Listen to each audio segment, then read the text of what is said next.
Testing, testing.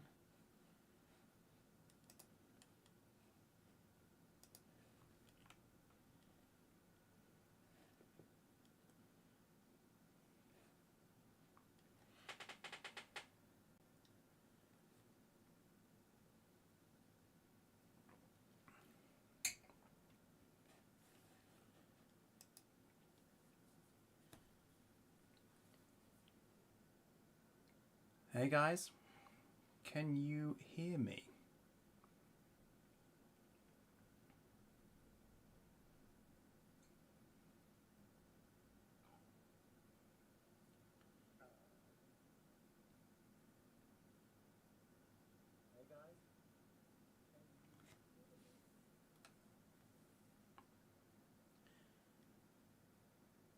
I'm guessing you can, because I just heard me.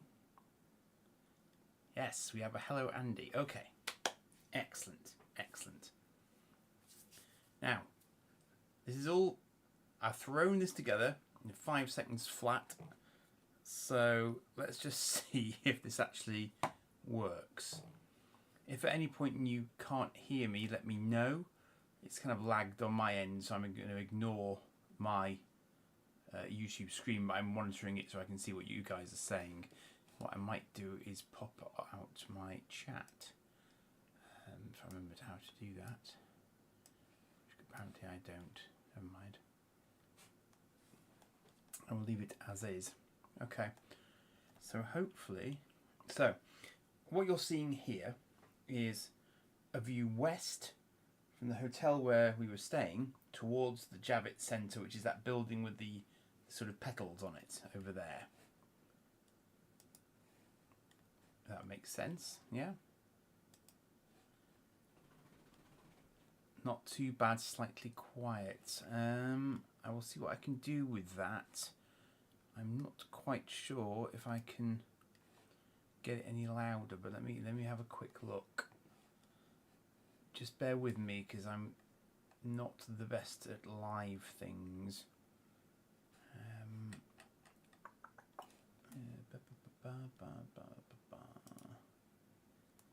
Bluetooth and devices.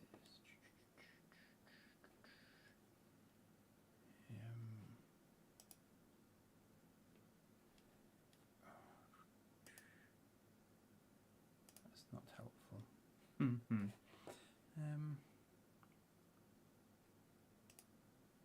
Not sure I can do much more with it, to be fair. Yeah, I think I'm kind of on maximum. I'll try and speak up a little bit, move it a bit closer to me.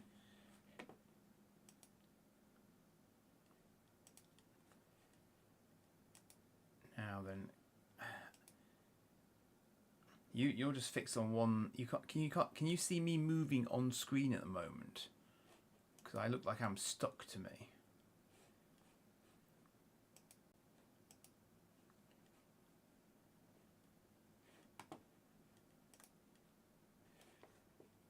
That looks like I'm stuck as well. Teething troubles. Ah, that's better. There we go. Okay, that's it. I've got it again. Right. Okay. Yeah. So, Javits Centre. This is the sort of the main building in front of us here, and that is my lad with his Cobra Kai cosplay on in front of me there. As you can see, glorious weather, really nice day. Didn't have to queue very long at all. They just scan your entry card and you get in pretty rapidly, unless they have to do a bag check for whatever reason, and then you sort of you get a little bit slower. But generally speaking, it's pretty slick, considering the sheer volume of people who are trying to get in there. We aim to get in a little bit after 10. Because it starts at 10, so I took a view on the Thursday to let people get in ahead of us and grab their Funko Pops and stuff, so we didn't get sort of steamrolled by that sort of crowd. We collected our passes on the day before because they have what's called the will call area. So for international types who have ordered all their stuff ahead of time, you just go to the will call area and you pick your stuff up. We did that first thing on Wednesday, which is the day after we arrived, and we just got everything in 2 seconds flat, and we just went and kept going. So it was really, really straightforward. Quite interesting as well, because we could see the inside. It was actually in the Javits, and everything was already set up on the Wednesday, so you could see that the exhibitors were kind of ready to go. So hopefully, using the magic of my keyboard, I can now move the slides on. And you'll probably see it about 8 seconds after I've hit the key. But hopefully, when that changes on my YouTube, I will... That's longer than my 8 seconds guess. Is this going to work? Yes, it is. Okay, it's just going to take a very long time from my point of view. That's okay. That's fine, because hopefully, I'm hoping my audio is kind of keeping up with what I do on the PowerPoint. So this was, I think this was probably the first day, and we went in at a sort of slightly upper level to get access initially. So where I'm looking from here is, I think, on the stairs that go between... Now, I've got to be careful here. In America, the ground floor is not the ground floor, it's the first floor. So what I'm looking down on here is actually the second floor. I'm standing on the third floor, and the ground floor goes down again. So where you see that sign on the left that says Q Hall and Photo Ops, that's actually the ground floor. So that's their floor 1. Okay. Oh, Ed, welcome, sir. No, there's more. There's all the Star Treks are actually represented on that poster. That's just a fraction of the ridiculously huge poster that is hanging up there. But yeah, it did get pride of place, which was quite impressive work. So this photo is really just for scale. There's another section behind it, and there's all of that down there. And at the end, there are the world's biggest escalators that go up to floor 5, where the Empire stage is, and various other panel rooms on floor 4, and so on. So it's humongous. It's absolutely massive. Choose your own adjective. It's just crazy, basically. So let's move on from there. So the next one here for me is the autographs hall. Does exactly what it says on the tin. The celebrities that you have to pay to get autographs from that have been pre-advertised by New York Comic Con live along these rows here on the left and the right. And there are a lot of rows. That's a big room, which again goes all the way back. And that is underneath the area that I just showed you on the left-hand side. So you go downstairs, along here, and on the left and the right, lots of lovely queuing goes on. Now, the fun thing is, the autographs aren't always in the time slots that they say they're going to be. And I encountered this very problem with Simon Pegg Esquire.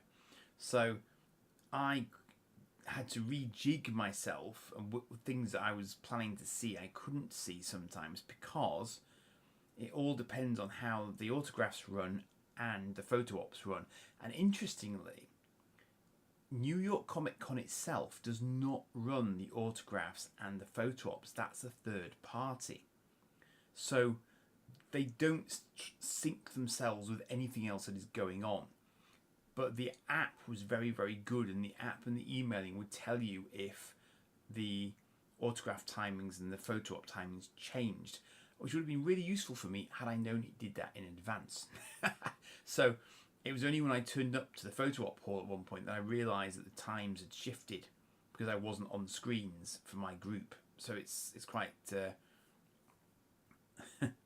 So that was just tricky, basically. It's the sort of thing that could really throw out your day if you were particularly aiming for autographs and photo ops. So just something to be aware of, basically. This is the queue hall. This is the queuing hall for the main stage, which you can see on the right there. Where I'm stood there, I'm in the reservations queue. So if you're a bright spark like me, the reservations are free, but you have to get them whilst they're available. And and then you get first dibs on seats in the room, basically. There's then a standby row to the left of there where the hoi polloi can gather who haven't reserved. And to be fair, they will typically get in. So they are typically fine to get in the ones that I saw. So even for people like Sigourney Weaver, the people who are on standby were still able to get in. So planning helps a lot. It will ease your path. And this is the sort of area where you really need a foldable stool. Some people had them and they were wise because there was a lot of standing around involved. Being British, of course, this came as second nature to me. So I was hardcore and I had no stool.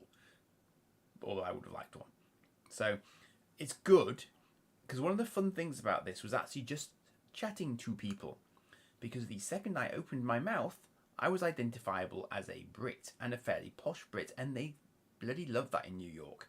So I was getting all sorts of chat from people, which was lovely. Really, really interesting. And sometimes my lad, bless him, who hadn't managed to reserve, because reserving is on an individual basis, not for your sort of grouping. He ended up in the reserve line, and he was just sort of I could see he was going to get nobbled because he was next to a chap who clearly knew his stuff and was going to talk his ear off for the next half an hour whilst we waited. But the other good thing was they got you in before the panel started, so you didn't have to wait right up until the point in time the panel was going to start to get a seat. So I got in first, held a seat for my son. He could then join me from the standby, and that's largely the best you could do in that sort of scenario. So, sadly, I don't have a lot of pictures of the artist alley because I didn't really focus on the artist alley because I didn't really know who they were because I'm old and I don't know who's drawing the comics these days. Gareth, you probably would have had more joy here. However, on the left here we do have one Timothy Zahn, which Gareth will recall I WhatsApped him as a matter of urgency saying, do you need anything signed by Timothy Zahn? I'm here, tell me immediately. And actually, I was WhatsApping you from inside this hall on the free Wi-Fi that the Javits kindly provide for that purpose. Gentleman on the right-hand side, called Jake Parker. Never met him before, never heard of him before. Had a little bit of a chat with him, bought a couple of his stuff. You'll see that on Monday instead of Trek Toys. That will be part of my pickups video. So, you know, that is what's going on in the artist alley. I just didn't take enough pictures there at all. I think it was probably the first thing I went into when we got there because it was downstairs and we were just trying to explore and sort of feel our way and try and figure it out. But again, completely subterranean, no windows down there at all. It is what it is. This is all, again, underneath that initial area that I showed you. So it's big. The scale is massive. This is just an example of the main stage and how it's set up. So you had a sort of a central area where the guests would come on, and then big screens on the left and the right. So I'll talk about more, Gareth, in response to your comment there. I'll talk a bit more about Jake on the pickups video. So they have screens on the left and the right. It doesn't really matter therefore where you sit because the screens actually give you a bigger view than you would get of the main stage from any given place. The red area that's sort of lined off in the front there. This is good. I'm trying to remember things as I go, so I'm sort of as inclusive as I can be. The red area is the VIP area. If you pay a shed load of cash, you get all sorts of VIP treats, which includes the ability to sit right at the front, first dibs, if you wish to, and you get behind the scenes autographing and meetings with people and things like that. It's very expensive, but it is a thing, and that I think they're only available to people who are sort of pre-registered with Reed Pop and sort of got that sort of established well before the actual general tickets go on sale. So I think you can sort of jump in early bird on those if you've got it set up right. Now, something hilarious happens at one point. Now, remember I said that you could get in early to the panels. Well, just before the guests come on, there is some sort of secret squirrel handshake or a very sort of discreet announcement that basically says, "Make a run for it!" And then everybody who is sitting about where I am here on the left and the right surge forwards to jump in the VIP seats that have not been taken by VIPs. I nearly got walked on by somebody. Somebody was actually trying to sort of walk on top of one of my bags to try and get out, to try and get in that area. But the fun thing is, once all those people have done that, you can then move into their seats on the right and the left and still have a perfectly good view of everything on the screens, and you just quietly sit where they were sitting, and you bump yourself up without having to get trampled to death, which I feel is a bonus. So that was the main stage. Sigourney Weaver was on here, Agents of S.H.I.E.L.D. were on here, and so on. Yeah. Next picture is Empire Stage, which is up on floor 5, which is either a lift from the, I would say, the second floor, or escalators from hell, which are not for the faint of heart, basically. And here you can see Mr. Chris Pratt, Esquire, selling his new film Mercy, which I believe is coming out in January of next year. Quite interesting looking. All sort of very kind of virtual, but you see him more in a sort of retrospective view of sort of what's going on, basically. So I have been in the same room as Chris Pratt, and he gave me chocolates. Yes. There are lots of free giveaways that go on. I got very few of them. You'll see the ones I did get in the pickups video. But again, it's one of those things where, you know, the more things you hit, the more freebies you're likely to find yourself getting given. It's as simple as that. Oh, gasp. Right. Moving on. Not much more to say about that. It's very similar to the Empire Stage, basically. Sorry, the Empire Stage is very similar to the main stage. Now then, this is where the fun and games begin. This is the show floor. This is floor 3. This is approximately, by eye, 16 times the square footage of Doncaster Toy Fair.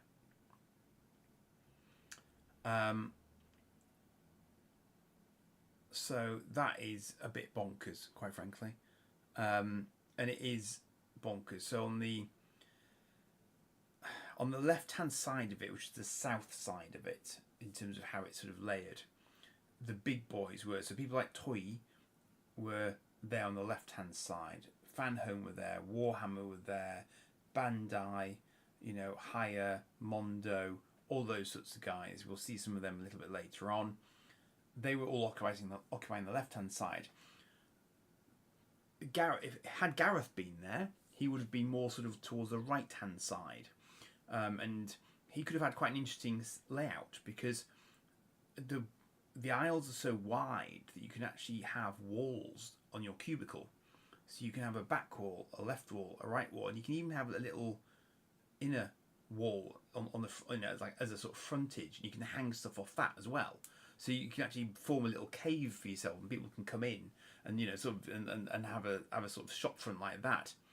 Hi Rudy.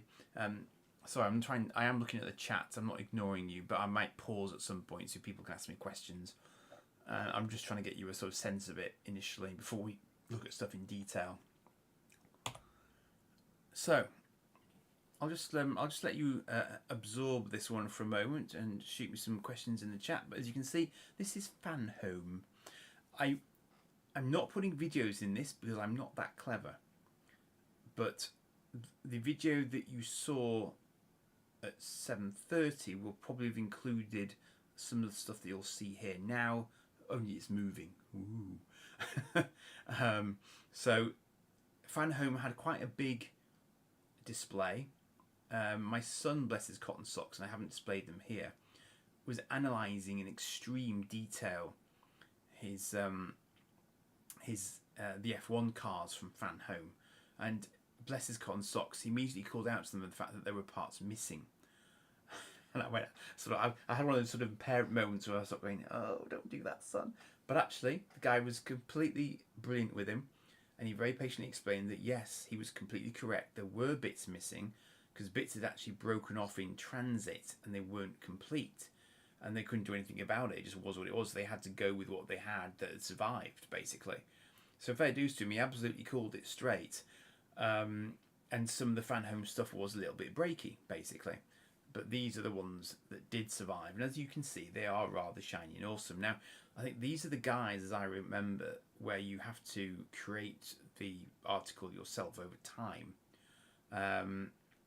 And so this is, this is an awesome selection that they had here of the ones that made it, as you can see.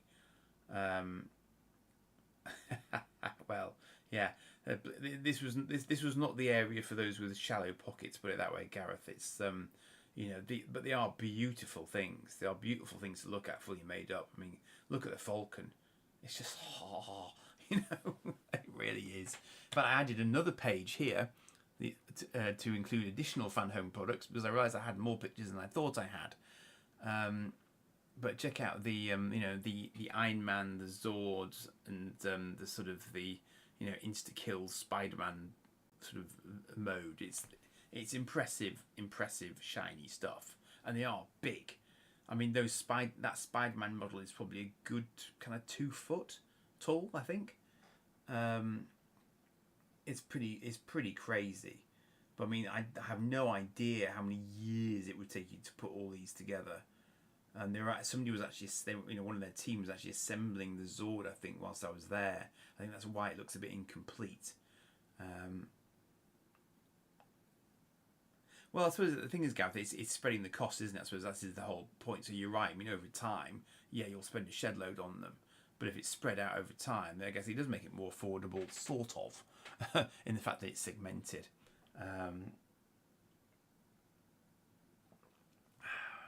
Right. So that was Fan Home. As I say, they also have some Trek ships there. You'll see them. Well, you've seen them already, probably at 7:30. You'll see them again briefly on Monday. So I'll move on. One for Gareth here. I'm glad Gareth's here now. So can somebody please get a mop to aisle 5 because there might need to be some cleanup for Gareth here. Yeah, it's Joy Toys. It's Joy Toys. I've grouped them with under Warhammer simply because Warhammer had a big sort of generic presence in and of itself. But as you can see, there's pricing there for these big guys. Now, Gareth, I would take 75% of those prices to get a direct British valuation on them. Yes, I know. I recognised a couple of them immediately from videos that you've done. So I don't know whether or not this is comparable with what you paid for it. And I'm hoping am I commenting on things as you see them as well? Is this working okay for everybody? It's just useful to understand because what I'm actually doing is I'm running PowerPoint live, and it's PowerPoint that's running my camera. So I'm broadcasting totally from PowerPoint. So if somebody just lets me know if it's working reasonably well or not, that'd be useful for the future. So yeah, so I mean, obviously, they had. Thanks, Gareth.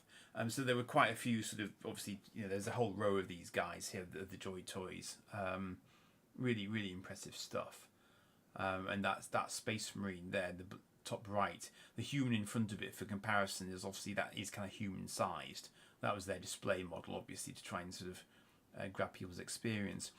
Also, while I think about it, there was a family area downstairs, which was kind of a lot calmer than this sort of area. And Warhammer were there as well, so you could actually paint the individual figures down there, which I thought was an interesting idea. Also, some excellent pinball machines down there as well. Sadly, no Star Trek: The Next Generation, otherwise I would have been stuck there all day. But anyway, Ag ones, right? So that sounds about right. That's interesting. So they're not just doing random numbers; they are actually doing it according to the exchange rate. Then perhaps. Okay, interesting. Interesting. All right. Yes, Rudy. Yes, lots and lots of dollar signs. All right, kids. It's time to get your Hasbro on. Here we are. Now, hopefully this will be reasonably large for you. I've tried to cram quite a bit into each slide. I'm not even sure if this was all my photos from Hasbro Pulse, to be honest. But as you can see, they've got a whole range of stuff going on here. Hopefully, if you've got sort of full screens going, you'll be able to see most of that.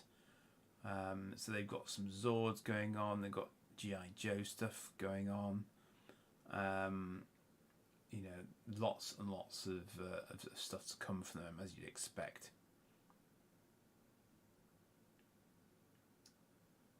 Thai, is that a Thai? No, it's not a Thai bomber, is it? It's just a Thai. It's Darth's Thai, I think, isn't it?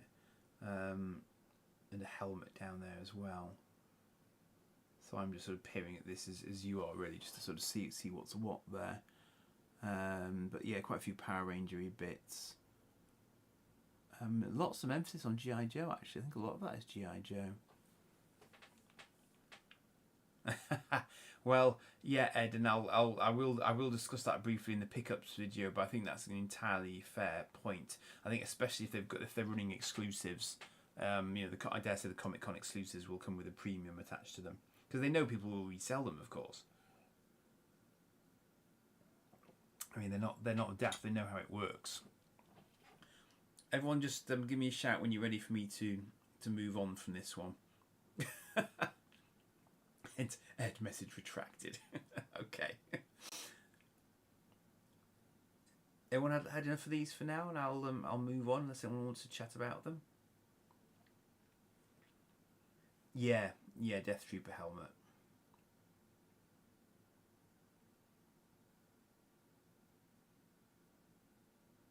Okay, we all good?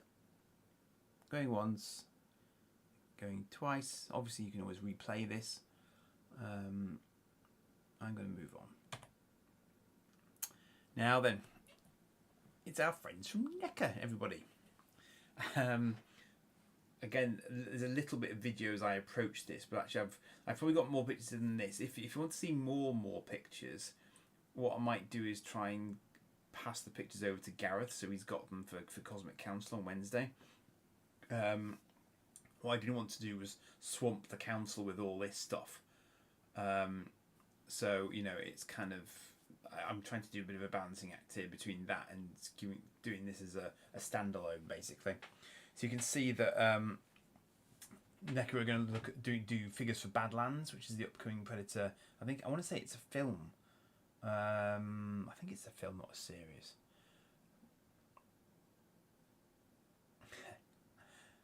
So the Sesame Street, and I know believe somebody was keen on the Sesame Street figures, so there they are. And obviously Turtles for Dave, who I think is in the chat somewhere. And it's our friend Gareth. Look, is our Metalunar Mutant kind of guy, bloke. He seems to be popping up everywhere now. Maybe it's an anniversary of the film or something of This Island Earth. I don't know, but we do seem to be seeing him everywhere at the minute. So there you go.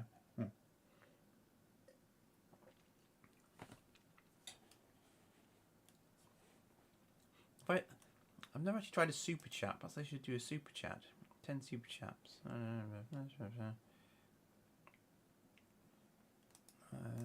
know. Somebody might.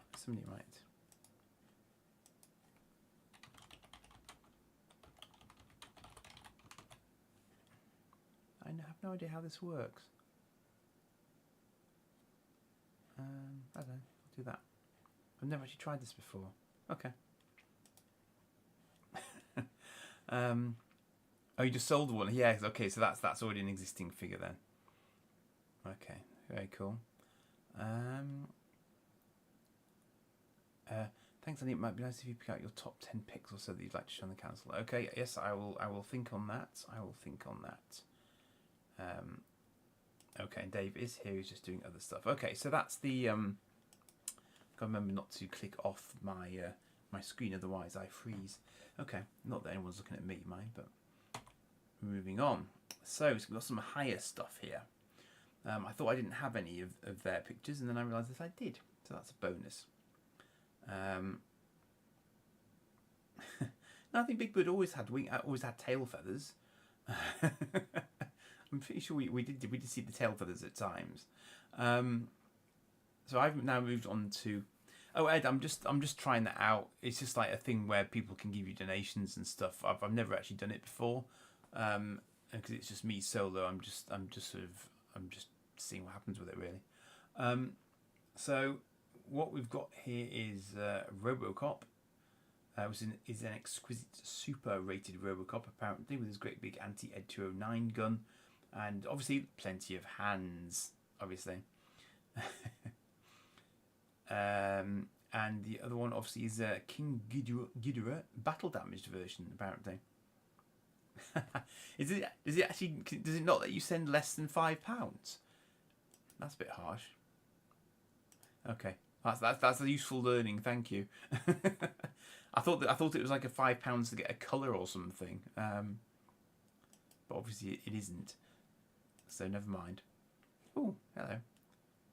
Ooh, no, that's not good. Can you not edit it? You can't edit that. That's a bit harsh. Right. Okay. So noted. Yeah. Don't send fivers. That's excessive. I'll know for next time. Okay. All right. So, has everyone ogled Ghidorah and Robocop enough there? Are we happy to move on?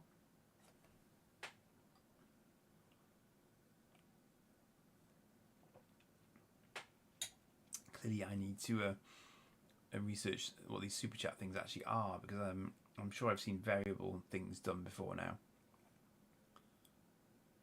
Gareth, do you know, are these already out? Oh, it's too soon. Okay, yeah. Sometimes the actual sort of labels tell you. Don't worry, Peter. It's not vital. I was purely playing with it. Don't worry. Now then, oh, funny story. I didn't get much time for shopping. I did not get much time to really do what I would do at a toy fair, because it's not a toy fair. It's beyond that, obviously. However, I did see stores like this. Could I find this store with a white background again? Could I Eckers like? The place was so big, I should have made a note of where it was. Because I had no chance of coming back to it, unfortunately, as it turned out. It's just so big, it's insane. The only place I did manage to come back to is the place bottom right. I managed to, and even that took me about 10 minutes to find him again, because I had a vague mental picture of where he was, because his store had a particular sort of distinctive area to it, which for some reason helped me find that, but I couldn't find the other one. Now, what I took away, and these photos are really helpful to me, because otherwise I wouldn't have remembered half this stuff. Oh, thank you, Gareth. That's very kind of you. So obviously it's not a set fiver then. Okay, cool. I think you can ask questions and stuff in the super chat, and then you can feel special as well. So, yeah, the conclusion I drew on the basis of my photos that survived, not looking in this stall in any great detail, is that they really like their box stuff. I've never seen, this is almost exclusively box stuff. Oh, I see. So there's a regular. Oh, okay. Oh, I see down the bottom there. Yeah. Got you. Don't feel you need to, by the way. But I'll put it in a kitty for the next New York trip, because it's not. They're not exactly cheap. So yeah, I mean, it was really interesting to see all this sort of box stuff. Now, obviously, some of this stuff we do recognise. There was lots of box Street Sharks and stuff in there. There was a sort of a loose ET. You want all of it? Well, you would, sir. Yes, but if you look at the dollar's pricing, that might cool your enthusiasm somewhat. I don't know. It did mine, because my budget was nowhere near that. And that's why, because obviously they're all box, and it right, yeah. So it does obviously allow them, I suppose, to justify higher than average prices. I personally, as you know, I'm quite happy with decent condition loose stuff a lot of the time. But yeah, I mean, there's all sorts in there. There's Rambo and Black Stars and all sorts of stuff going on. Interesting with the Shockwave there, because of course we never had him in the UK. So I did look quite hard at that, because it is a cool toy, but it's also got a cool price tag, because that guy was not cheap. But also, again, Triptychon, never had it in the UK, I believe. So I knew of it. I think I saw him in Italy once, bizarrely, on a school trip. Yeah. And Metroplex there is a Japanese Metroplex, and it's subtitled Scramble City, which I knew of as a concept. but again, I think it's probably the first time I've seen one in the flesh as such. So lots of interesting stuff to see, really interesting stuff to see. That's interesting, Gareth. Yeah, because I guess if you're looking for the stuff boxed, you see, I mean, it's a bit of a tangent, but I did kind of wonder, do we pay similar prices to stuff in the UK to what they would be willing to pay in America for the same item? Because obviously some things, I guess, would be more readily available in America as compared to the UK, but maybe there is a little bit of sort of crossover there. I don't know. So it's an interesting dilemma in that sense, I suppose. But maybe you also get American variant boxes that obviously you wouldn't otherwise get. So I'll move on to the next Drool producing set of photos. I nearly missed these actually when I was putting these slides together. Then I realised I had a whole other set. And again, I think this is the same white sort of bordered store. I think I probably had the lad with me at this point, and he was wanting to move on. So all I could really do was grab the the sort of the images as I was being sort of pulled past. But there were probably all sorts of things inside there had I but been able to find it again. But I think this is the one with. Oh no, but it isn't yet actually. I thought the $6 Million Man was in here somewhere, but that might be another set. So yeah, we've got some Silverhawk stuff in there. We've got Inspector Gadget. Something Buck Rogery. Mighty Max is in the top left there. Bigger Inspector Gadget top left in the middle panel there as well. So all sorts of interesting stuff to see and find there. I mean, and as I say, some equally impressive price tags, but that is just the way of it. Obviously, it's just it is what it is, isn't it? Alf and Rambo mask slug and Rom as well. Space Knight at the top left of the right hand one as well. So yeah, all sorts of stuff in there. But again, I think a lot of it we probably do see ourselves as well for whatever reason. We can see some Star Trek Mego figures there as well. So yeah, it's all fairly familiar stuff ultimately, I guess. And this was the final set. This is where the $6 Million Man stuff is here.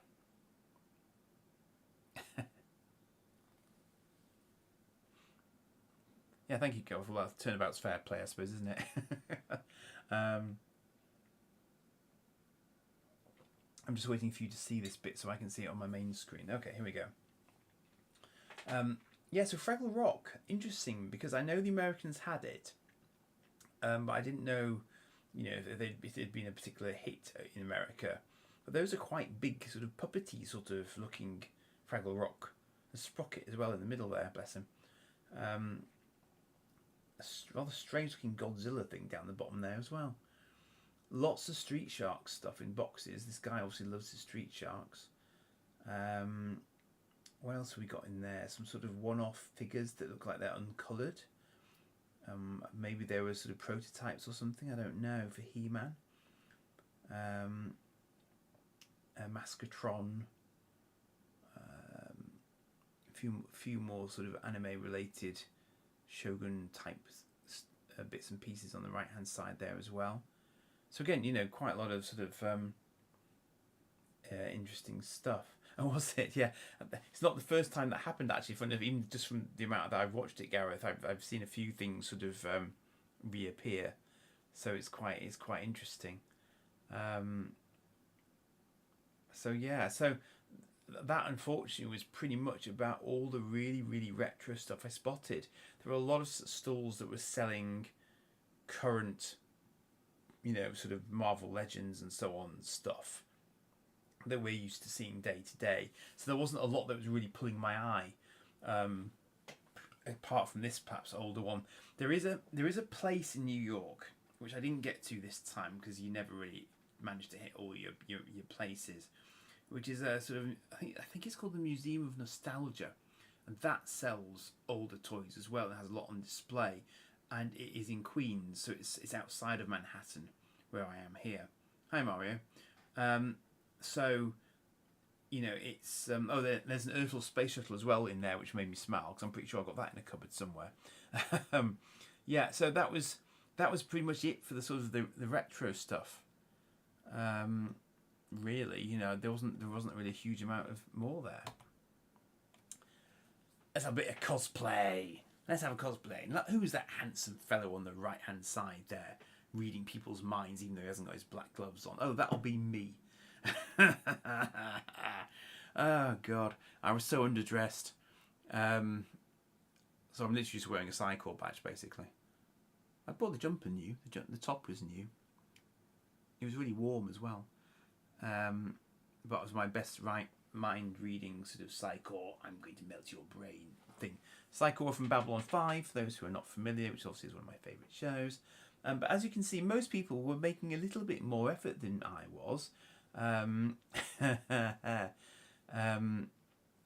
So it's, you know, obviously, you know, that guy was in a full-on Space Marine suit. It wasn't the biggest one I saw. Now, the other guy, what's the other guy? He's like a guardsman kind of guy, yeah, but also from Warhammer.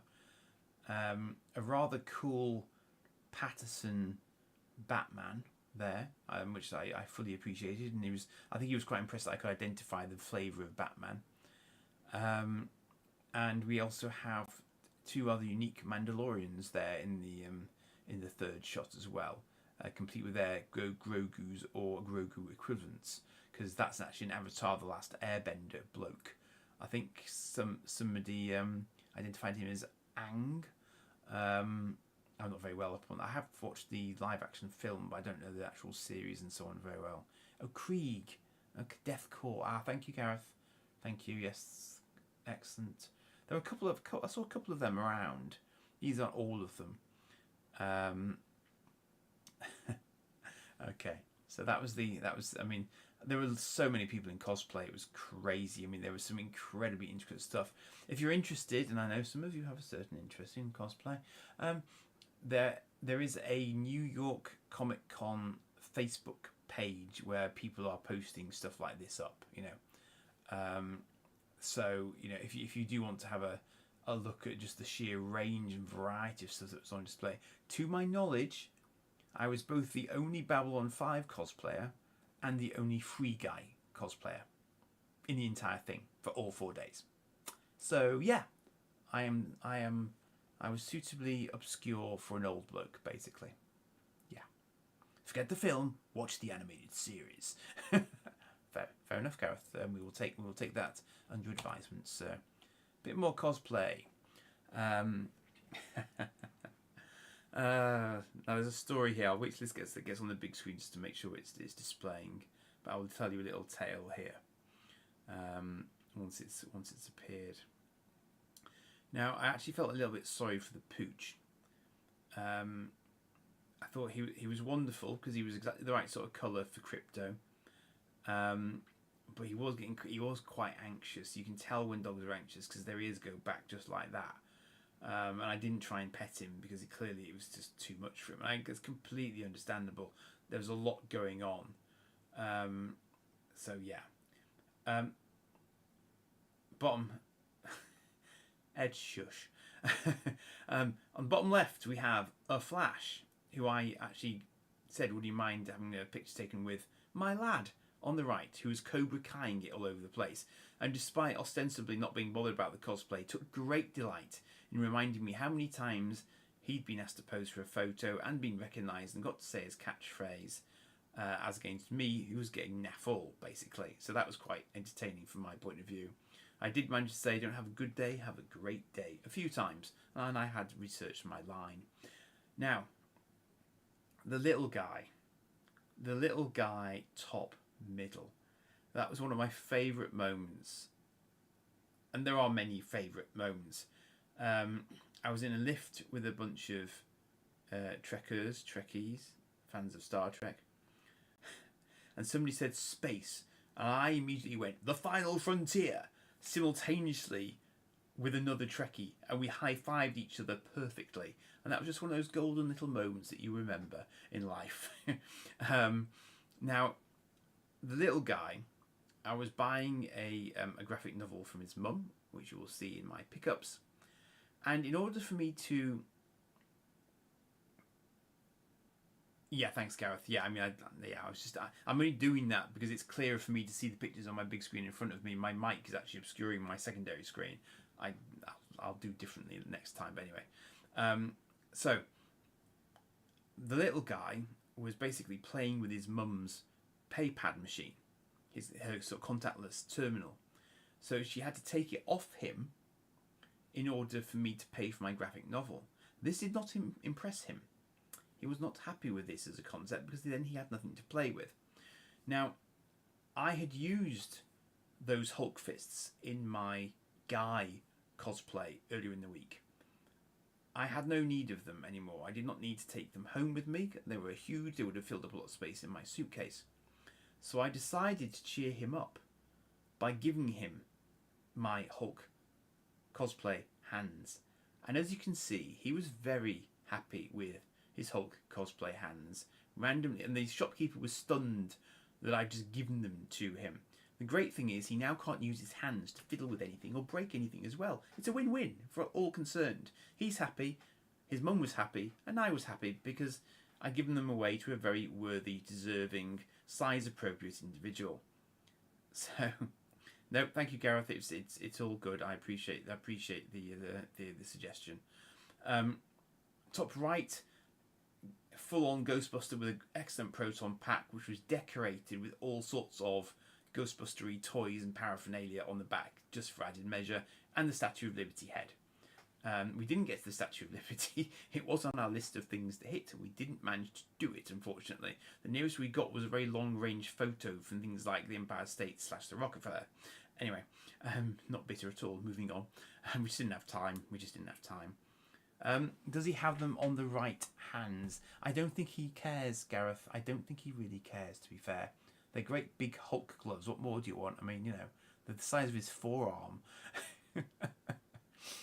He probably is correct because he's sort of holding them. They've got straps on the inside you can hold on to as well, which is quite clever. But his face just transformed in 2 seconds flat. It was hilarious. And on the bottom, there were lots of emporiums like the final photo there that were selling all sorts of weaponry for cosplayers, basically. If you wanted it, if you needed it, they were selling it. A metal Captain America full-size replica shield would have set you back about $400. But they were all really good. There was some good... It was quite interesting, actually, how sensitive they could be about certain things. So, for example, a lot of the Sword of Omens that they had, which wouldn't have fitted in my case because otherwise I might have had one.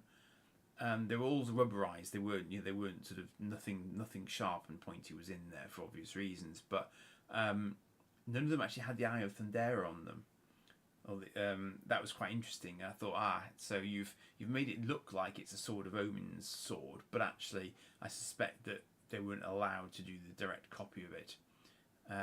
Did they have a Cosmic Toyman ray gun?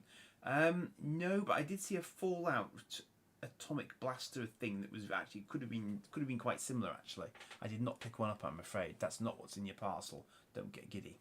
Moving on. So just some stills here from the panels. So as you can see, pretty decent people. You've seen Chris Pratt already. I stayed on quite late one evening. Yes, indeed, LARPers. Yes, indeed.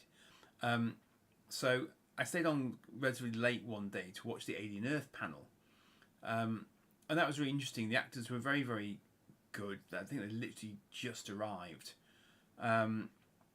They spoke very eloquently. They were clearly very, very engaged, very sort of happy to be involved with the whole thing, as you would be. So that it was very challenging to film in Thailand because it was incredibly hot there. But the only weird thing about that panel was that the first 45 minutes or so of the 1.5 hour slot was filled with showing you the pilot episode, which I found was an odd choice because surely if you like the series you've already seen it because it's current and it's out and done. So why they felt the need to film most of the time showing you the pilot episode again, I'm not sure. So yeah, it was it was nice to see them all in the flesh though. And then, of course, we had Sigourney Weaver, bottom left, joined by, I'm going to get this wrong now, Veronica Cartwright, I think, who was also in the original Alien film. So it was lovely to have them both on stage, because I didn't have anything lined up with them in terms of autograph. Sigourney Weaver's autographs sold out in 5 seconds flat. She was also doing photo ops as well, actually. But they must have gone like the wind. So you had two choices for photo ops and autographs. You could either buy them ahead of time, which I duly did, thinking they might sell out, or you could actually pay for them on the day as well. But there was a lot of queuing involved for them. And if anyone had work commitments like Carl Urban did, it could throw your whole day out. Because you can't actually then, you can't shift other things that are happening, like these panels, to accommodate the fact that your autograph person is running late. So that's a tricky one. You've got to be flexible, basically. You've got to be flexible and decide what your priorities are, because you've got to pre-book time slots for the photo ops, whereas the autographs are a stretch of time. So the photo ops, you've kind of got... I mean, I think, to be fair, I think they would have slotted you in as long as it was after your original group slot. So you probably could have still got in. It just makes your planning a little bit more awkward, basically. And finally, here we have Agents of S.H.I.E.L.D. So we have Chloe Bennett, Ming-Na Wen, and Clark Gregg. And Clark Gregg, of course, was in the Avengers film. Now, I hadn't appreciated this. I think I only watched about 3 seasons of Agents of S.H.I.E.L.D. and I now feel that I need to catch up on the rest of it. Agents of S.H.I.E.L.D. broke from the Marvel Cinematic Universe continuity at around, I think, the end of season 3. So after that point, they didn't then continue to sort of link in to things like Age of Ultron. It was a bit of a shame, because up to that point they'd done a sterling job in actually sort of interweaving the things. But after that they didn't. So they then just sort of went on. They did carry on for 7 seasons. So they did really, really well. And that we did get a photo op with them. I haven't actually included my photo op stuff in this video, but I can do it at some point in the future, so you can see it. Oh, Gareth. Ming-Na Wen is still current. She's in The Mandalorian. So, she is still very, very active. Not so sure about Chloe, not so sure about Clark, although I suspect they probably are starring in other things at the moment. So I think Ming-Na Wen in particular still has a lot of pulling power, so to speak. And I was very much happy to get a photo op with all of them. I also bought Clark Gregg a Warlock comic, because he mentioned on this panel that he liked Warlock as a character, and I bemused him by allowing him to keep it. I don't think he actually had anywhere to put it, so he had to sort of put it somewhere whilst he carried on with the photo ops. And I will mention this actually now, because this is relevant. You do not get any chatty time with the people who are doing photo ops. It is literally a well-oiled machine for the chimichangas. It is... You'll see them as you approach them. You'll hear what other people say to them and how they respond. You will get up next to them. You will designate and tell them what you want them to do. They will take the photo, and then you will get the hell out. So at most you get a sentence whilst you're getting lined up, and that's it, and then you're gone. So it's not a very personalised experience at all. I did what I could. I thanked Carl Urban for his portrayal of Judge Dredd. He thanked me back. That was about all I could do. But equally with the autographs, I got quite a lot of hang time with Simon Pegg, but only because he was super quiet. Otherwise, had he been busier, I don't think I would have been able to speak to him for as long as I did. So it's not personalised as you might expect. But I will now tell you one particularly fond memory I have of going to this Comic-Con. So, not all of the people who do autographs are on the pre-bookable autographs list. There are others who lurk in the shadows unannounced. And lo and behold, I had my lad with me, which was good, as it turned out. And we turned a corner of one of the aisles of the showroom, sort of towards the back. wasn't really in your face at all. And this, it was a sort of it was an actual. I think it was actual. It was on the back of a shop stall which focused on Power Rangers. And as we turned this corner, I said to my lad, "Oh look, Power Rangers!" And if he'd been a cartoon, his jaw would have hit the floor. Because these weren't just any Power Rangers, these were Dino Charge Power Ranger actors from his childhood. These were his childhood heroes, completely unexpected, right there in front of him. And because they weren't doing the prepaid autographs bit, although their autographs were still very much to be paid for, they were able to actually have a sensible length of conversation, and it's not like they were in high demand. So one of his endearing memories, and my endearing memories, will be him being ridiculously giddy, going back to his 7-year-old self, who last time he was in New York, 10 years ago, picked up Zords from that series. And here were the people chatting away to him. And he said to me afterwards, he said, "Dad," he says, "they're just like real people." And I was like, yeah. But it was that he was just, he was clearly in gobsmack overload, bless him. And then about 2 days later, because he kept sort of loitering with intent around this, because the Red Ranger hadn't turned up. He hadn't been able to fly, I think. And then the Yellow Ranger turned up, and it turned out that the Yellow Ranger was an Anglophile. So he was absolutely delighted the second we opened our mouths. And he was going, "Oh wow, you're British?" And it was, and so it ensued. And he was actually really, really lovely, because he started doing his autograph on one of these sort of pre-printed kind of 8x10 prints. I think he'd used a gold pen originally, and I was eyeing it, thinking that's not going to be readable. But of his own volition, he then consulted the Purple Ranger next to him, and she agreed with him. And he just took a fresh print out, changed his pen, and redid the whole thing in black instead. And I thought, you, sir, are a gent, because we didn't have to ask you to do that. You picked up on that yourself, and well played to you. Very well. Thank you for that. So I was impressed by both of them, because they had. I mean, they did, as I said, they didn't have huge queues. They didn't have anything else to do, but they listened. They explained. They showed us some original props from the show that they had with them. So it was just lovely. That was really, really. They were very, very generous with their time. So that was one of those very sort of clear memories that I'm going to keep with me from this. And I have a lot of clear memories. And one of the reasons I'm doing this video is to try and capture some of those memories for myself as much as anything else. I also remember a very interesting conversation we had with I'm going to say a young woman, I think, called Kylie. And we were sort of staring at the ridiculous levels of the autograph queue at one point, and she just sort of came up to us and was having a look as well. And she was just asking us very, very intelligent questions about sort of, was British politics similar to American politics, and how do we find Britain compared to America, and this sort of thing. Just really, really sensible, intelligent questions. And I said to my son, not all Americans are, as you would put it, dumb asses. That's just a convenient stereotype. She was an example of one who was clearly not a dumbass. And it's those little moments, like high-fiving a fellow Trekkie in a lift who you'll never meet again, ever. Those are little things that, for me, make comic conventions.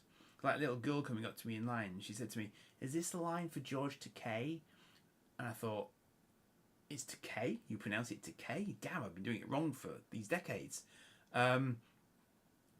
So it's it's just these little things that sort of just come to you. And I came away from this con absolutely buzzing, because my first con was 30 years ago, and it wasn't called a Comic Con then, it was just a convention.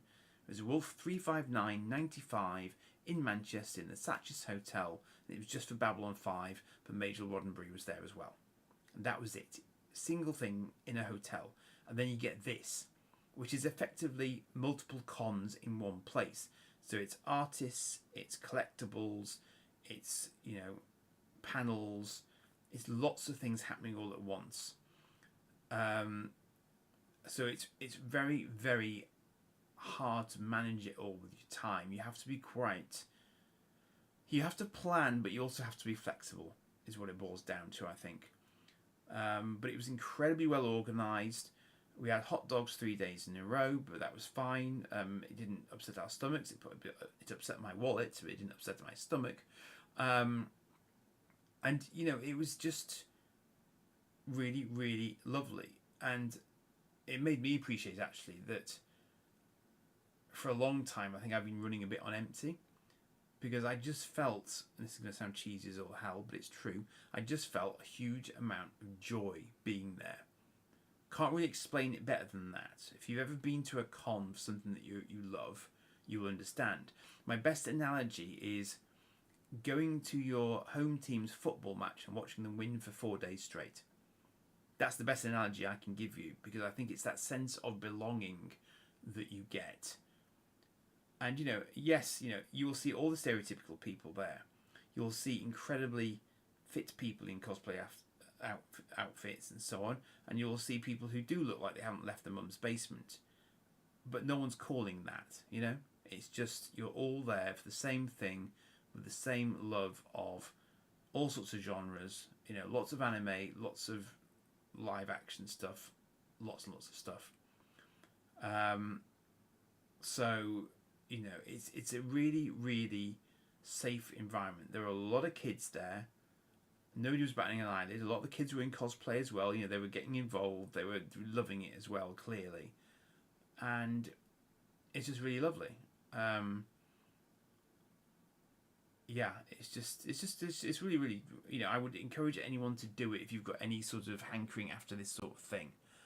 But I think you do need to just sort of focus in on what you actually want to do and what's your driver, because otherwise it could be really, I mean, it is overwhelming anyway because of the sheer number of people. But if you're focused and you know what you're doing, the app was really great. The app came out quite late. I'd already sorted myself a schedule out, and then the app got released, and then the app had a scheduling function built into it. I thought, although it didn't include the autographs and the photo ops, so you couldn't merge them into the cons schedule to get an overall schedule for yourself. So that was a bit of a shame. But you know, you just had to do that basically. I set myself alarms on my watch, on my phone rather, to remind me that I needed to get to stuff. You know, if you're curious, it was $80 a day per person. That's about 60 quid. So you know, it wasn't cheap to go for 4 days. You can get 4-day tickets, but they sell out really quickly. But for the range of stuff that's there, I didn't think that was actually ridiculous, to be fair. But the funny thing is, to my mind as well, the other funny thing is, for New Yorkers, this is just their Comic Con. For someone like me, it's like, oh my god, it's a Comic Con, it's huge. For them, it's like, it's our Comic Con. We've been coming for years.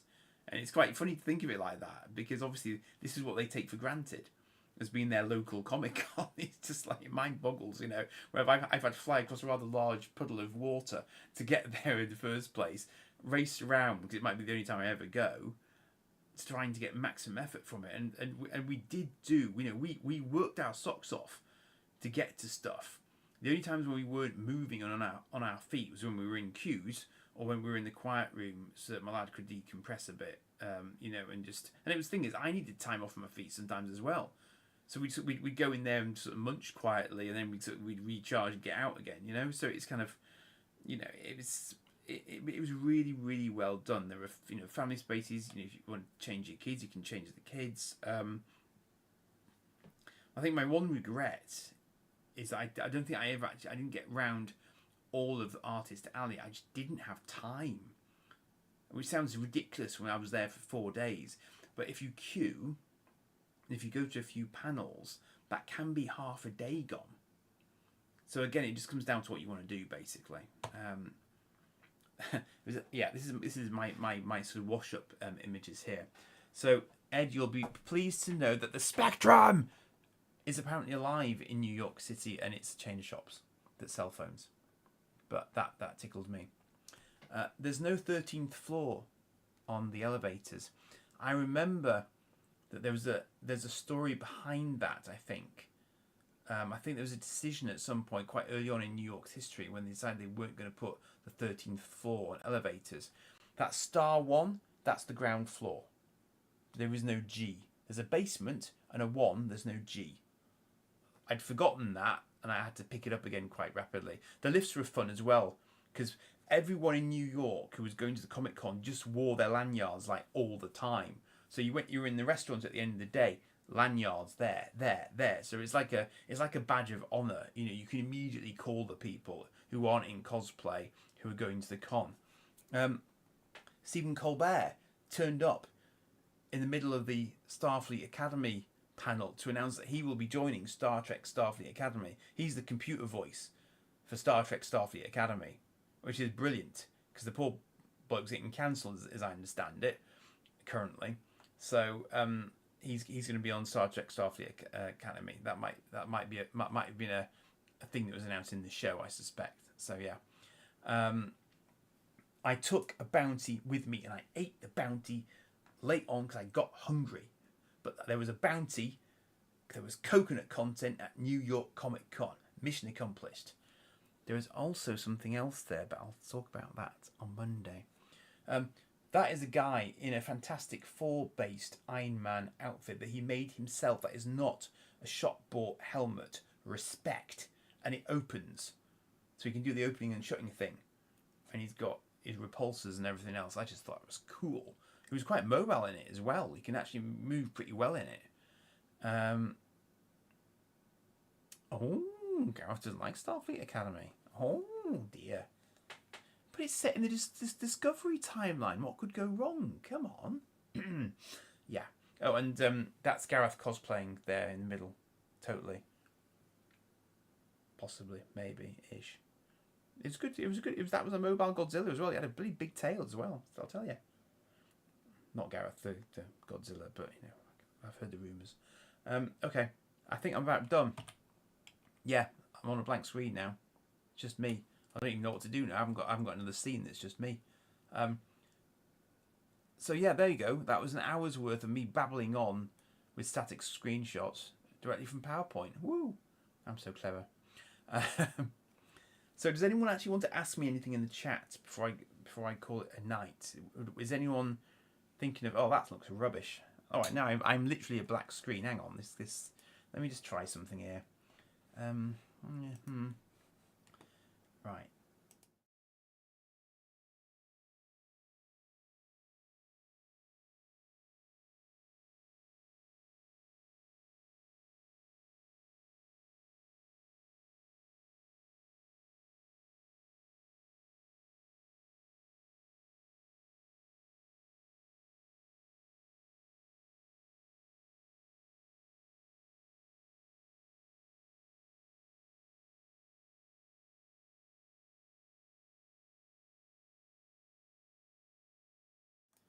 All right. Well, at least you can probably still hear me, but let me just try and switch this. Give me a second. Video capture device.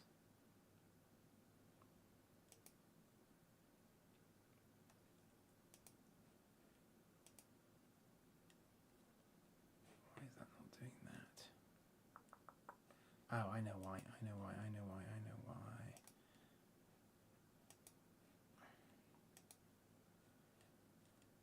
Right. Let's try this.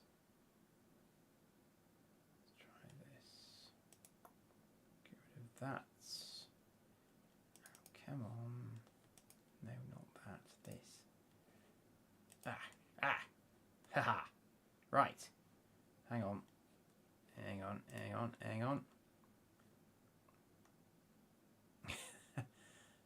Alright, tongue-in-cheek, Gareth. Hang on. Give me a second. I just want to wait until I actually reappear just to make sure that's actually worked. Come on. Hey! There we are. Look, I'm back. Haha. Marvellous. Better late than never. Sorry. I'm not very good with OBS. You might have noticed. Note to self: make sure you have a fallback scene selection so you can actually sort yourself out. Okay. Right. So Martin has said, Can you actually still hear me? I'm just checking that before I carry on talking to myself. Let's just check. Okay, yes you can. Good. Well, I wanted to keep muttering in case people thought I'd completely vanished. Did I see... No, Martin, in answer to your question, we did have a plan to see the Statue of Liberty. It didn't work out because we simply ran out of time. We saw, roughly in order, we saw the Intrepid aircraft carrier. We did the Rockefeller Center. We did bus trips up and down. We did the 9/11 Museum, which was very moving. We found a place called the Oculus, which has a huge mall underneath it, which is next to the 9/11 Museum. We went to Hudson Yards. We saw the Vision sculpture there, which is very impressive. We walked the High Line a little bit. And we went to Empire State on the last day. And bussed on the last day. Saw Central Park from the bus on the last day. And we saw Times Square. Ate out at various places. And we did see the Statue of Liberty from tall buildings.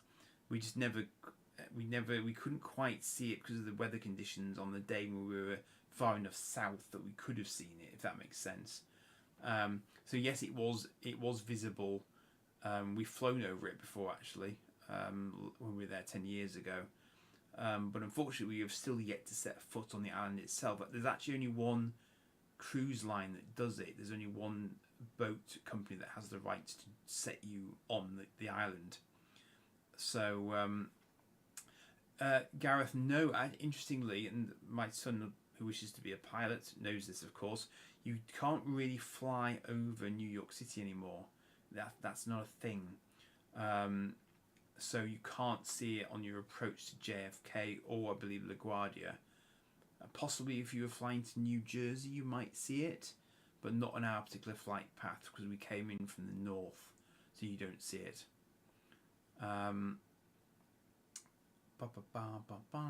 Any other questions? Is that a serious question, or was that with tongue-in-cheek, given that my screen just died, Gareth? How do you feel your trip helped your video-making abilities? Well, I basically walked around that the show floor with a small handheld tripod, gripping my phone on top of it, like this. Because my dear son, who was supposed to bring a DJI camera, did remember to bring a DJI camera, but unfortunately he didn't bring the attachment that allows you to attach other things to it, which would have been super helpful, because then I could have looked like Joe, and then I would have been able to make sensible image stabilized videos. I do have one video that I did do with it, and I'm trying to get... Yeah, sarcasm, I picked up on that. I did do one video using it, which I've actually yet to pull back together into one piece and look at on a sensible size screen. So when I've done that, you might get some content from that particular camera rather than my mobile. Plenty other big cities in the States. Yes. Do you have a particular one in mind? Because I haven't been to any other big cities in the States whatsoever. Josh, did you visit Midtown Comics? No. I observed Midtown Comics briefly. I did go to Midtown Comics on my first ever visit. I've still got stuff downstairs which I haven't unwrapped from that first visit to Midtown Comics, would you believe? But yes, it was one of the few times on my first visit that I actually ventured out by myself in New York City. Because obviously the lad was very much smaller at that point, so we didn't do much without him. But he and the now ex-wife stayed at the hotel at that point, and I ventured forth into Times Square, because we weren't far from it at all, to go to Midtown Comics. And it was very impressive, but as you'll appreciate, there were... Although I didn't go to Artist... I should have said this as well, really. Although I didn't go to Artist Alley at the con, there were lots of people selling comics on the show floor itself. So you could buy comics up there, you just couldn't see the artists up there. So, you know, that was a sort of... I didn't need to go to Midtown Comics. I would have liked to have gone back, yes. But unfortunately, I just didn't. Again, it just didn't have the time. We were moving so fast, so much at the time. We didn't have much time for diversions. And we did make it to the Lego store near the Rockefeller. And I do have stills from there. So maybe I'll throw the odd still there in for the Cosmic Council on Wednesday. If you're interested in seeing stuff, I could put it on the WhatsApp group for you. If that's of any use to you. Ed, yes, I did have occasion to visit the facilities at the Javits. They were fine.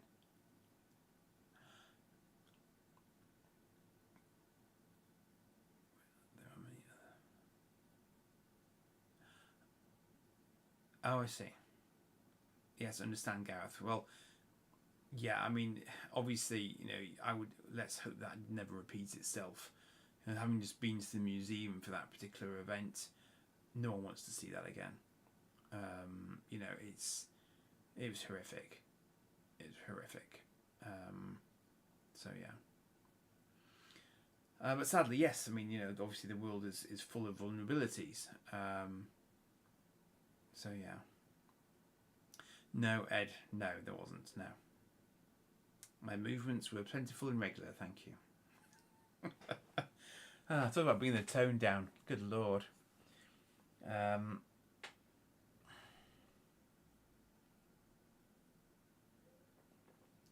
mean, and I would say though, if you haven't ever been to it, I will probably do a separate sort of sightseeing sort of video as well at some point.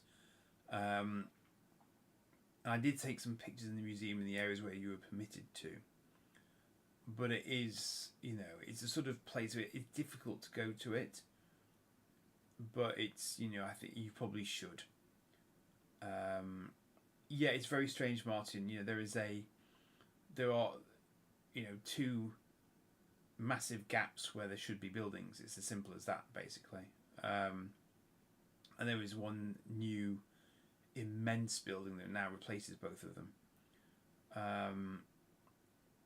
But yes, it was very, very odd, and it continues to impact people as well, because a lot of people had very bad lung problems off the back of it. So those who survived it did not always survive whole, if that makes sense, So it was tragic. It's just tragic.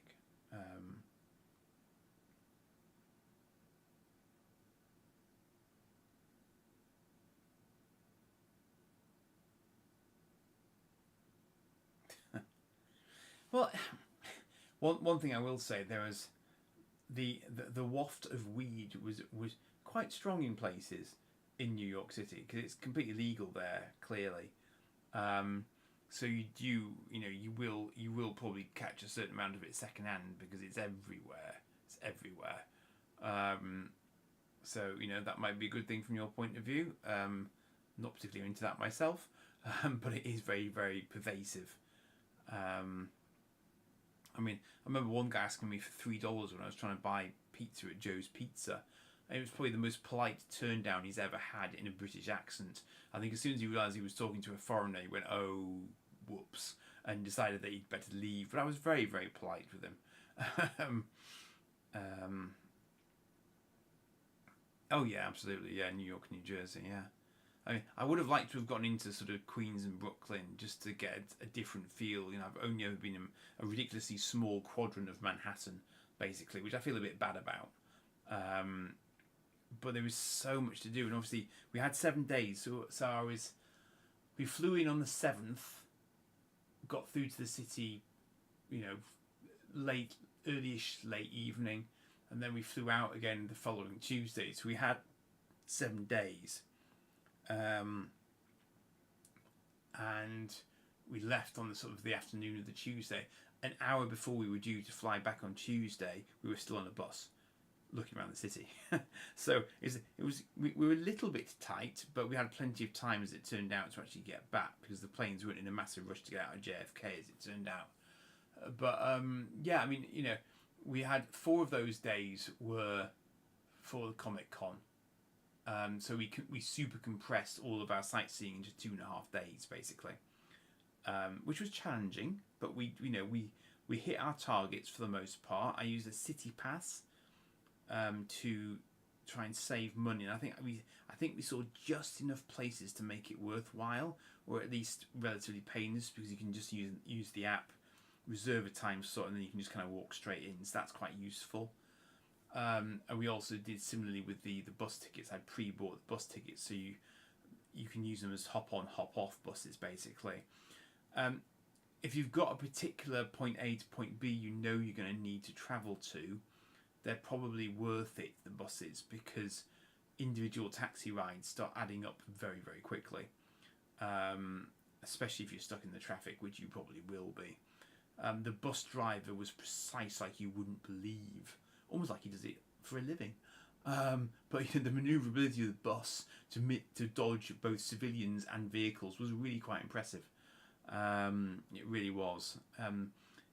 If you can't sleep with noises at night, don't go. It's noisy as all hell. There's always sirens. There's always horns going, because the road users communicate with their horns rather than their mouths. And when we got back home, I found it both curiously dark and incredibly quiet, and still do. It's still like sort of really odd, kind of having adapted to it over the course of a week. It's also helpful if you have a working knowledge of Spanish, we found, because often even the people in the hotel seem to have their primary language as Spanish rather than English, which is interesting as a choice for hotel employees. But there you go, that's just the way of it.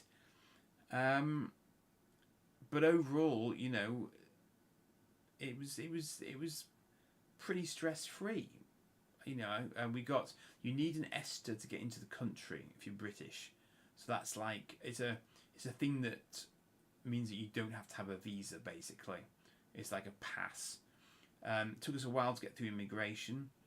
You have to get your fingerprints taken as standard when you go through immigration, and possibly slightly more unusual, we had our bags x-rayed again at the other end. But I didn't like to argue with the chap with a great big AR, so I didn't. And we got a pre-booked taxi sort of to and from the airport as well, again just to try and cut down any potential hassle factor there. So but we had a really, really exceptional time. And as I've said in the intro to these videos, I was waking up quite early, so I had quite a lot of thinking time, and I just thought to myself, one of the things I'm going to take away from this is that I'm just incredibly grateful to have been able to do this with my son and spend a solid chunk of time with my son, who's now 17. And it won't be that much longer now before he doesn't really want to spend solid chunks of time with his dad.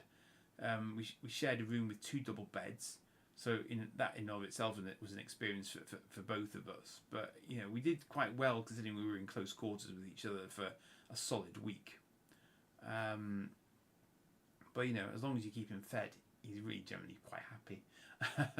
He figured out how to navigate New York street crossings far faster than I did, and indeed was beating the locals onto the crossing by the end of the week, which is impressive. And he could also hail yellow taxis with abandon by the end of the week as well. So he just stuck his hand out and got one almost immediately. He was very good at it. It's also really useful actually just to have a second pair of eyes, because he was spotting stuff so much faster than I was, because I'm old. So having that sort of backup is actually really, really handy. So bless his cotton socks, he called me to say that Simon Pegg's autograph line had reopened, because I was elsewhere wandering around doing videos like this for you guys, and I'd gone to where I thought he was, but he'd already left to go and have a look-see, and he called me to say, I'm not in that room anymore because he's here doing autographs now, you need to come. So I then sort of hot-footed it there and got what I wanted to get, and that was really, really good from my point of view as well. So just really, really happy that it all worked out. It all went smoothly. We got back very, very easily. There was no queue when we got back. Just got our photos done, straight to baggage collection. Got all that stuff. No bags went missing. They weren't battered. It was all good, basically, at the end of the day. So, yeah. Anything about Right, so any final questions before I call it a night? Because I have been going for nearly 90 minutes straight solo, but I'm very, very happy to do it because I'm trying to spread the enthusiasm. I'm trying to keep it captured whilst it's still really fresh in my head, so I can sort of, you know, just sort of think of things as I go. I will in fact just consult a little aid memoir that I've got of things that I wanted to remember. Oh yeah, there was one guy who declined my invitation to have a photo taken. Basically the done thing is to ask if you can take a photo of a given cosplayer rather than assuming that you can. But he just didn't want his photo taken, so that's fair enough. Didn't really know how to respond to that though, because everyone else had said yes. There was a guy wandering around who had got a Mandalorian helmet, but he'd put the sort of the bat ears on it, which I thought was fun. There's a time travelling hobbit. It was a lady who had dressed as a hobbit but had a TARDIS backpack on, which I appreciated. She was very pretty. But also very humble with it, which was quite refreshing. There were lots of Doctor Who's wandering around as well, so every time I saw one I felt obliged to say, Doctor. I've covered Spectrum. Oh, Nacelle Toys. The first panel I went to was Nacelle Toys. That's the one I've got the video of, potentially. I'm trying to get some clearance from them to say that I can use it, but I may just go ahead and use it if it's worked, and then I'll just wait for any potential lawsuits to hit me. They were very lovely though. I got a selfie with one of them actually as well, with a Brian. There were several Brians there. But they were announcing new Biker Mice from Mars stuff. They also do RoboForce as a cartoon, which is based on the old toys. I had no idea they'd picked that license up. And they also announced, I believe, that they were going to do some more Star Trek figures the next day, but I couldn't make that because I wanted to do the Alien panel. Compromises, you see. Lots of really good elven ears around as well. Excellent ear prosthetics, colour matched to people's skin. Really impressive. I've covered Unexpected Power Rangers. Yeah, I think I'm about done. But if you've missed the 7:30 video that I put out tonight, which is the sort of walk around the show floor, go and have a look at that, because there will be more merchandise videos in that content as well that you might like to have a look at. So yeah, reservations good, but standby is fine as well. Yeah.